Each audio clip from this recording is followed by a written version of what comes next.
Filipi 4 ayat 6 mengatakan, janganlah kamu khawatir akan apapun juga, tapi nyatakanlah keinginanmu kepada Tuhan melalui ucapan doa dan juga dengan ucapan syukur. Teman-teman, kita diingatkan akan 3 hal pada ayat ini. Yang pertama, untuk tidak khawatir. Karena apa gunanya sih khawatir?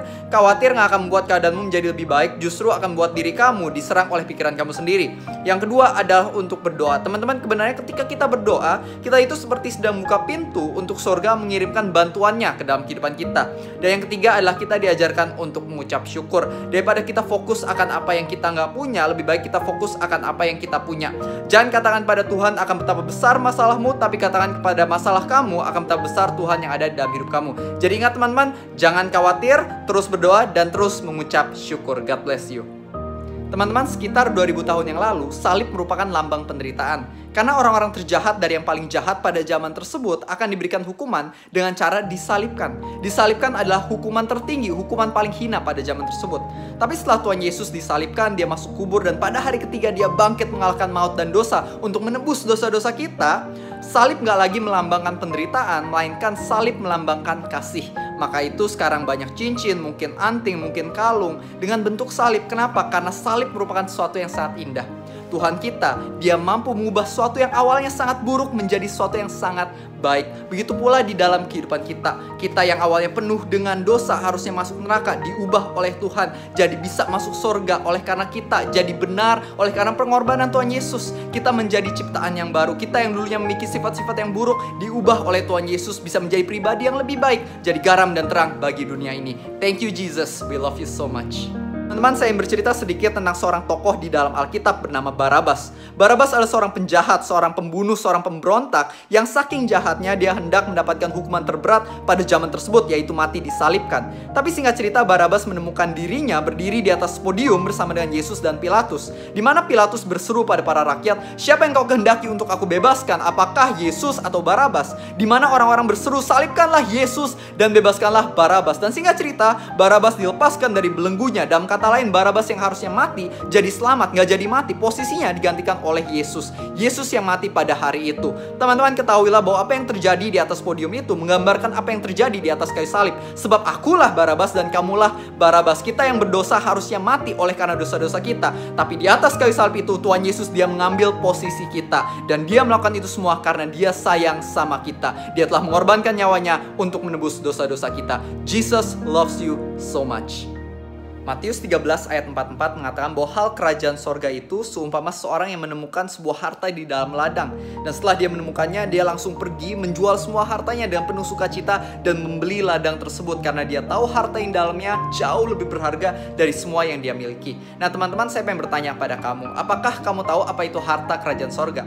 Harta kerajaan sorga sebenarnya adalah hubungan dengan Tuhan Yesus. Nah, apakah ketika kamu melihat hubungan dengan Tuhan Yesus sebagai sesuatu yang sangat berharga, yang jauh melebihi uangmu dan juga pekerjaanmu ataupun usahamu dalam hidup ini?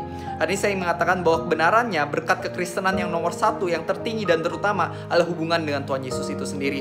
Maka itu teman-teman, jangan sia-siakan hidupmu. Jangan korbankan hubunganmu dengan Tuhan demi uang ataupun untuk popularitas atau hubungan dengan manusia lain. Ketahuilah bahwa kasih Tuhan itulah yang paling kita butuhkan dalam hidup ini. Ketahuilah Tuhan Yesus dia udah mati di atas kayu salib untuk menebus dosa-dosa kita. Dan dia telah bangkit mengalahkan maut dan dosa selama-lamanya. God bless. Teman-teman, pada Matius 7 ayat 21 Tuhan Yesus mengatakan bahwa nggak semua orang yang mengatakan padaku Tuhan, Tuhan akan masuk ke dalam kerajaan sorga, melainkan dia yang melakukan kehendak Bapakku yang ada di sorga. Jadi ternyata teman-teman, nggak semua orang yang ngaku dirinya Kristen, punya KTP tuliskan Kristen, suka baca Alkitab, suka datang gereja pasti masuk kerajaan sorga. No, melainkan orang-orang yang akan masuk kerajaan sorga adalah mereka yang bukan hanya pendengar firman Tuhan, melainkan mereka melakukan firman Tuhan. Bukan sekedar mereka yang KTP-nya Kristen, melainkan kehidupannya benar-benar mencerminkan karakter Kristus. Kalau misalnya kamu sehari-hari masih suka seks di luar nikah, seks sama pacar kamu yang belum menjadi suami atau istri kamu, atau mungkin kamu masih suka korupsi di pekerjaan, suka bohongin pacar kamu, bohongin teman kamu, I'm sorry, kata Tuhan Yesus, itu bukanlah ciri-ciri orang Kristen yang akan masuk kerajaan sorga. Melainkan mereka yang sungguh-sungguh menerapkan firman-Ku, merekalah yang akan masuk kerajaan sorga. Maka itu teman-teman, hari ini marilah kita bertobat dan sungguh-sungguh mengikut Tuhan Yesus dan terbukti melalui kehidupan kita. Teman-teman tahu nggak sih kenapa laut mati diberi nama laut mati? Alasannya adalah karena tidak ada kehidupan di dalam laut mati. Nggak ada ikan, nggak ada udang, nggak ada ubur-ubur. Nah kenapa? Karena kalau misalnya kita mencoba untuk menyelam di laut mati, nggak bisa, otomatis bakal ngapung oleh karena kadar garamnya begitu tinggi. Nah, kenapa kadar garam dari laut mati ini begitu tinggi? Karena ternyata laut mati punya banyak saluran masuk, tapi nggak punya satupun saluran keluar. Akhirnya ngendep di dalam dan jadilah laut mati. Begitu pula dalam kehidupan kita, teman-teman. Kalau misalnya kita nggak mau memberi, melainkan cuma mengambil, kita jadi orang yang egois, pada akhirnya akan ngendep di dalam, matilah jiwa kita. Nggak bisa berbuah, nggak bisa punya damai sejahtera dan juga kebahagiaan sejati. Maka itu pada firman-Nya Tuhan mengatakan bahwa lebih berbahagia memberi daripada menerima. Tuhan ingin mengajak kita untuk jadi orang-orang yang murah hati, sama seperti Tuhan kita yang telah terlebih dahulu murah hati kepada setiap dari kita. God bless you. Teman-teman, ketika kita menyimpan kebencian, sebenarnya kita seperti sedang minum racun dan berharap orang lain yang mati. Artinya, ketika kita membenci orang lain, yang akan dirugikan bukanlah orang yang dibenci, melainkan orang yang membenci. Ketika kita menyimpan kebencian, kebenarannya kita menjadi terbelenggu dalam hidup. Gak bisa move on, gak bisa berjalan dengan efektif di dalam keseharian kita sehari-hari. Maka itu Tuhan Yesus mengajak kita untuk mengampuni. Karena kebenarannya ketika kita mengampuni, kita itu seperti sedang melepaskan seorang tahanan. Dan nantinya kita menyadari bahwa tahanan yang kita lepaskan tersebut ternyata adalah diri kita sendiri. Dan Tuhan Yesus gak pernah meminta kita untuk mengampuni karena orang itu layak untuk diampuni. Melainkan Dia mengatakan, ampunilah sesamamu sebagaimana aku yang telah terlebih dahulu mengampuni kamu yang sebenarnya juga bersalah di dalam hidupmu. Maka itu teman-teman, sadarilah bahwa Tuhan telah mengampunimu dengan luar biasa. Maka itu marilah kita juga mengampuni orang-orang yang ada di sekitar kita. God bless you and Jesus loves you so much. Teman-teman, pada Pengkhotbah 3 ayat 11 dikatakan bahwa Tuhan membuat semuanya indah pada waktunya. Teman-teman, ketahuilah bahwa waktu Tuhan adalah yang terbaik. Dia mungkin gak selalu memberikan kamu apa yang kamu inginkan, tapi Dia akan selalu memberikan kamu apa yang kamu butuhkan. Dia mungkin gak selalu memberikan apa yang tepat pada waktu yang cepat, tetapi Dia akan selalu memberikan apa yang tepat pada waktu yang tepat. Maka itu percayalah pada waktunya. Mungkin saat ini kamu masih single, it's okay, bersabar, bangunlah karaktermu di tengah keadaan ini, sehingga nanti ketika masuk dalam relationship, kamu siap. Tuhan punya waktunya sendiri yang terbaik.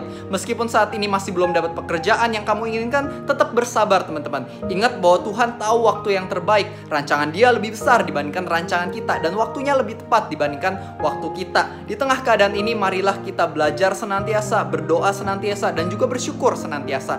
Ketahuilah bahwa Tuhan kita, Dia adalah Bapa yang sayang sama anak-anaknya. Dia tentunya akan memberikan kamu yang terbaik.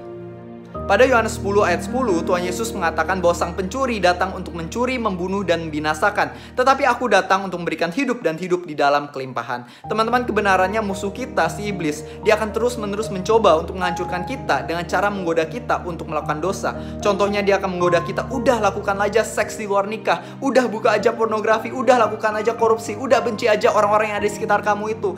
Kebenarannya, dosa mungkin pada awalnya kelihatan nikmat, tapi pada ujungnya akan berbuahkan maut, akan berbuahkan neraka. Maka itu jangan ikuti godaannya si iblis, tetapi ikutilah arahan Tuhan Yesus. Karena sesungguhnya Tuhan Yesus ingin memberikan kehidupan untuk kamu, ingin memberikan harapan, kekuatan, dan juga ketenangan. Maka itu bangunlah hubungan sama Tuhan Yesus, because He loves you so much. Dia telah menembus dosamu dan Dia menawarkan hubungan denganmu. Caranya gimana? Caranya sederhana, yaitu berdoa dan baca firman Tuhan. Firman Tuhan isinya penuh dengan janji-janji Tuhan dan juga merupakan surat cinta Tuhan untuk kamu. Jesus loves you. Sebelum Tuhan Yesus ditangkap, ketika Dia sedang makan bersama dengan murid-muridnya, murid-muridnya berdiskusi satu dengan yang lain, siapa yang terbesar di antara mereka.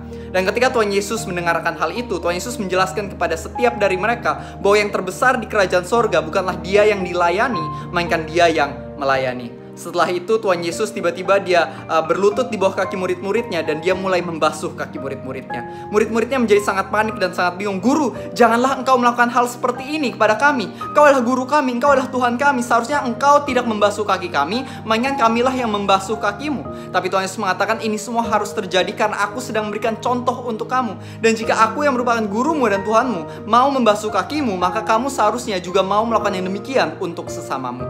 Tuhan kita, Dia bukan sekedar nyuruh kita untuk melayani, melainkan Dia telah terlebih dahulu menunjukkan kepada setiap dari kita apa arti dari melayani. Teman-teman, mulai hari ini marilah kita melayani sebagaimana Tuhan kita Yesus Kristus melayani. Teman-teman, kalau misalnya kita baca Alkitab, kita akan menemukan berkali-kali di mana para pengikut Tuhan menemukan diri mereka di tengah keadaan yang mustahil.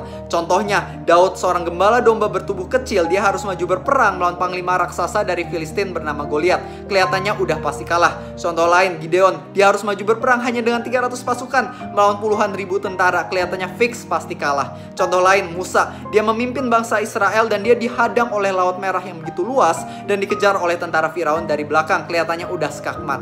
Kelihatannya udah nggak ada harapan. Tapi ternyata teman-teman, kita tahu bahwa pada akhirnya Daud dia berhasil mengalahkan Goliat. Gideon dia menang tanpa mengangkat pedangnya. Dan Musa dia berhasil membelah Laut Merah, di mana para bangsa Israel menyeberang dengan selamat dan tentara Firaun binasa. Ketahuilah teman-teman bahwa mustahil bukanlah akhir dari pengikut Tuhan, maka mustahil adalah awal mula dari mukjizat Tuhan. Maka itu percayalah kepada Tuhan. Apapun keadaanmu saat ini, Dia akan buka jalan di mana tadinya udah nggak ada jalan.